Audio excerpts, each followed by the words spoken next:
खरगोन की वो video viral है जहां पर एक बिटिया छत पे खड़े होके पत्थर बरसा रही है और उसके बाद वहां उसका घर डिमोलिश कर दिया गया। दोनों वीडियो वायरल है। अगर वो पत्थर फेंक रही थी, मान लिए थोड़ी देर को फेंक रही थी, घर डिमोलिश आपने क्यों किया भैया? कौन से कानून के तहत किया आपने? फिर अगर वो पत्थर फेंकने वाले में और सरकार में क्या फर्क है बताइए? किस कानून के तहत आपने घर तोड़ा? फिर कोर्ट किस लिए है? और अगर कोर्ट सजा भी देती है उस फेंकने वाले को, तो घर तोड़ने की सजा नहीं देगी कोर्ट। नहीं, पर घर तो बोल रहे थे कि अतिक्रमण किया गया था, पनिशमेंट दे रहे हैं। इलीगल कंस्ट्रक्शन था सरकारी जमीन पर, सरकारी रोड पर।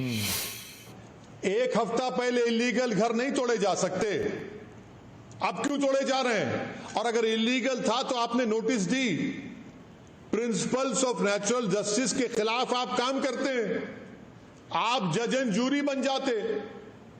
आप कहते हैं कि पत्थर फेंका गया घर तोड़ देंगे, रमजान के मुबारक महीने में आप उनको बेघर कर दिए।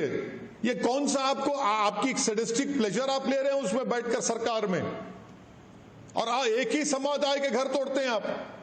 पर ओवैसी साहब, तो कोर्ट किस लिए है, कानून किस लिए, फिर बताइए आप। ओवैसी साहब, ऐसे लग रहा है कि आप कानून के संरक्षक हैं, संसद में बैठते हैं, सांसद हैं माननीय। ऐसे में जो आदमी कानून हाथ में ले रहा है, जो पत्थर बरसा रहा है, उसका बचाव कर रहे हैं। अगर उसके खिलाफ कोई एक्शन लिया जा रहा है तो अगर कोई पत्थर बरसाता है तो वो कोर्ट तय करेगा उसको कि उसको सजा देना नहीं देना। बगैर कोर्ट तय करे आप कैसे सजा देंगे? आप कैसे घर तोड़ेंगे किसी का? आप कौन होते घर तोड़ने वाले? किस लिए सजा देंगे? आप उसको बेघर करेंगे। भारत के संविधान के खिलाफ है, जेनीवा कन्वेंशन के खिलाफ है। आप एक मुस्लिम समाज को कलेक्टिव पनिशमेंट दे रहे हैं उसका घर तोड़कर।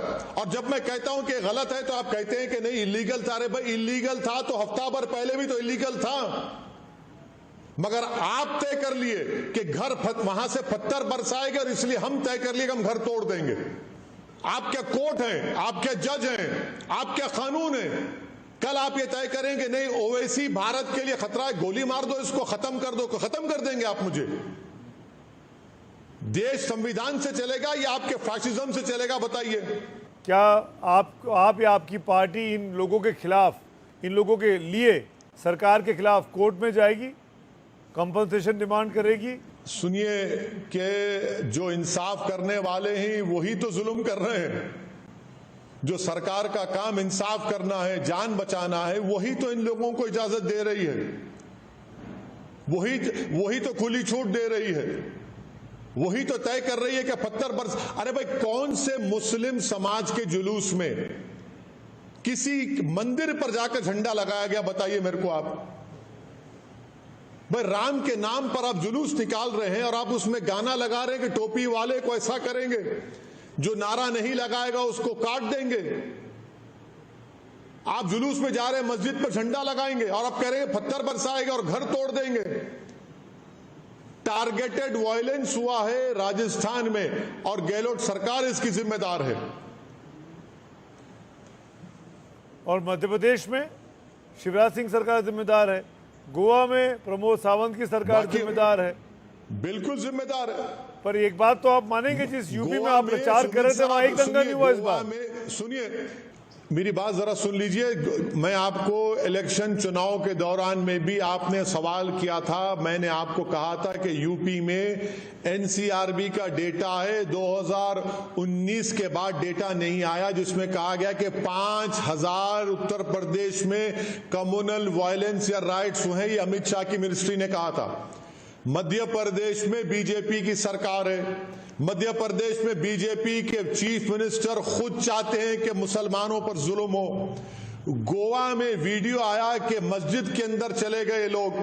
आपको तोड़ो तो इतना जनरलाइज आप कैसे कर सकते हैं असद साहब? आप तो खुद माननीय सांसद हैं, बैरिस्टर हैं, लॉ को मुझसे अधिक जानते हैं।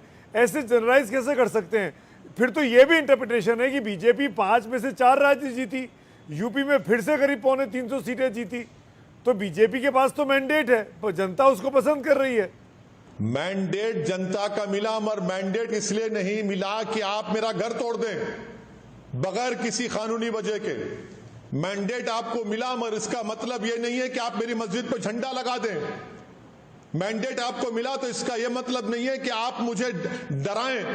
बीजेपी ने तो जहां जहां दंगे हुए राजस्थान क्या सरकार ने एक्शन भी एक्शन लिया, एफआईआर हुई लोगों के खिलाफ, अरेस्ट हुए लोगों के। क्या एक्शन लिया? कोई एक्शन नहीं लिया। मैं आपको बता रहा हूं कि राजस्थान में जहां पर दंगा हुआ वहां पर टारगेटेड मुसलमानों के दुकानों को जलाया गया।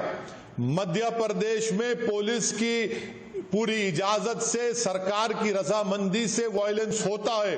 कर्नाटक में भी यही हुआ, गोवा में यही हुआ, झारखंड में भी यही हुआ, बंगाल में भी यही हुआ है। मतलब सब लोग मिले हुए हैं, केवल असदुद्दीन ओवैसी सच्चे इंसान है, बाकी सब खराब है इस हिंदुस्तान।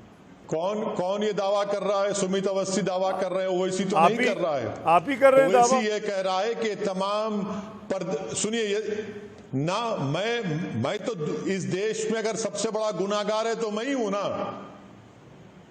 मैं ही दंगे कराता हूं, मैं ही मॉब लिंचिंग कराता हूं, मैं ही कहता हूं कि मेरी आस्था का मामला आएगा तो गोश्त नहीं खाना तुमको, मैं ही कहता हूं कि तुमको यूनिफॉर्म के नाम पर हिजाब नहीं पहनना, मैं ही करता हूं ना, दूसरे तो कोई नहीं करते। इसीलिए सोशल इकोनॉमिक इंडिकेटर्स बंगाल के, राजस्थान के, यूपी के, मध्य प्रदेश के मुसलमानों के सबसे अच्छे हैं और सबसे बुरे जो हैं दूसरों के। ये बात तो मानता हूं, मैं ही ब्लेम करिए।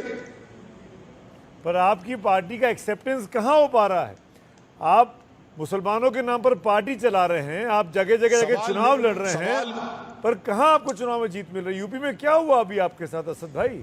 सवाल चुनाव के जीत का नहीं है। सवाल क्या भारत के संविधान में इंसान की जिंदगी, इंसान की डिग्निटी एक फंडामेंटल राइट है। अगर आप मुझे बेइज्जती करेंगे, मेरी जान को जानवरों से और किसी और से कमतर कर देंगे, तो फिर संविधान का, डिग्निटी का क्या होगा भारत के संविधान में? पर असद भाई, आपकी इन बातों का असर मुस्लिम समुदाय पर क्यों नहीं हो रहा है? सवाल उसका नहीं है। क्यों मुस्लिम समुदाय आपके पीछे नहीं खड़ा हो रहा है? क्यों आपको नेता नहीं मान लिया जा रहा है? सुनिए, अरे सुमित साहब, मैं कहां लड़ाई लड़ रहा हूं नेता बनने की? मैं कहां कह रहा हूं कि मुसलमानों का मैं नेता बनूंगा या बन जाऊंगा या बनाऊं। मेरी लड़ाई हिस्सेदारी की लड़ाई थी, लड़ेंगे। आज इलेक्शन नहीं जीते, कल जीतेंगे। आज समाजवादी हो, बीएसपी हो या उत्तर प्रदेश, मुसलमानों में खुद वो महसूस कर रहे हैं कि जिनको हमने झोली भर भर कर खैरात के नाम पर वोट दिया, आज एक मुंह नहीं खोलते अखिलेश। वो एक साधु जो बना हुआ है, मुनि जिसका नाम है, यूपी पुलिस की प्रोटेक्शन में मुस्लिम महिलाओं को रेप की, उनकी किडनैप की बात करता है और कोई मुंह नहीं खोलता उस बारे में। वो भी जनता देख रही है। चलिए।